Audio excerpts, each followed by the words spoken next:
Welcome back friends, welcome back to moms cookbook. চলে এসেছি অনুষ্ঠান বাড়ির স্পেশাল দু রকমের মাছের রেসিপি নিয়ে। আজকে আমরা বানাচ্ছি ফিশ ফ্রাই আর ফিশ ফ্রাই উইথ গ্রেভি। দুটো রেসিপি কিন্তু হতে চলেছে দুর্দান্ত স্বাদের। তাহলে দেরি না করে চলুন শুরু করা যাক আজকের ভিডিওটা। এখানে আমি রুই মাছের পিস নিয়ে নিয়েছি, সেগুলিকে খুব ভালো করে ধুয়ে জল ঝরিয়ে নিয়েছি। এবার এর মধ্যে আমি দিয়ে দিচ্ছি লেবুর রস। এবার দিয়ে দিচ্ছি কিছু মশলা, দিয়ে দিচ্ছি হলুদ, লবণ, কাশ্মীরি রেড চিলি পাউডার, আদা রসুনের পেস্ট, দিয়ে দিচ্ছি অল্প একটু সর্ষের তেল আর দিয়ে দিচ্ছি অল্প একটু ময়দা।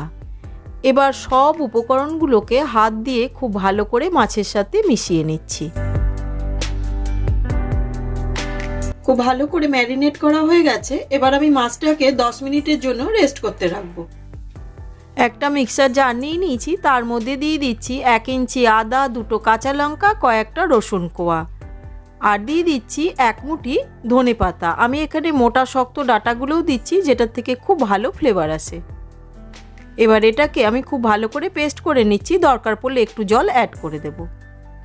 হয়ে গেছে, দেখুন পেস্টটা এইরকম হয়েছে।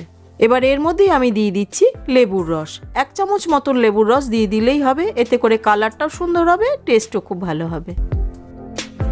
পেস্টটাকে সাইডে রেখে দিচ্ছি। এদিকে গ্যাসে একটা কড়াই বসিয়ে তাতে দিয়ে দিয়েছি তেল।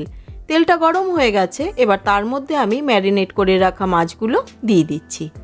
আমরা তো রুই মাছের একই রকমের পেঁয়াজ রসুন অনেক মশলা দিয়ে কারি যেরকমই হয় শুকনো তরকারি খেয়ে থাকি, কিন্তু এইরকম করে খেয়ে দেখবেন, আমি গ্যারান্টি দিচ্ছি আপনাদের টেস্ট বদলাবেই।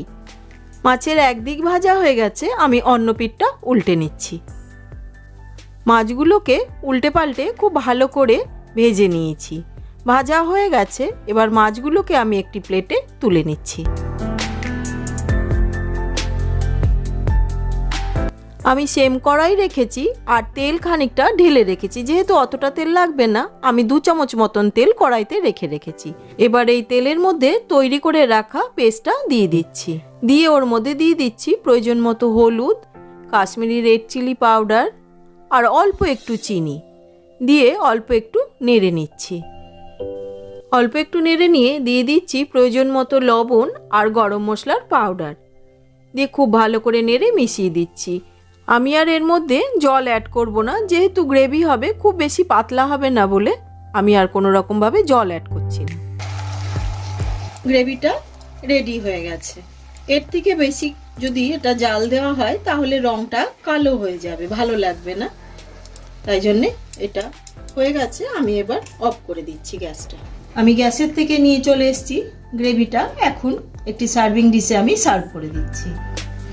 আমার চ্যানেলে আরও বিভিন্ন ধরনের ফিশ ফ্রাইয়ের রেসিপি রয়েছে, আমি লিঙ্কটা ডেসক্রিপশন বক্সে দিয়ে দেবো, আপনারা চাইলে দেখে নিতে পারেন। গ্রেভির ওপরে ফিশ ফ্রাইগুলো বসিয়ে দিচ্ছি।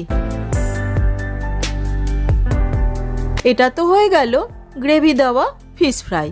এবার আমি দিচ্ছি শুধু ফিশ ফ্রাই, যেটা কফি বা চায়ের সাথে সার্ভ করতে পারবেন। দু ধরনের ফিশ ফ্রাইয়ের মধ্যে কোনটা বেশি ভালো লেগেছে আপনাদের, আপনারা অবশ্যই আমাকে কমেন্ট করে জানাবেন।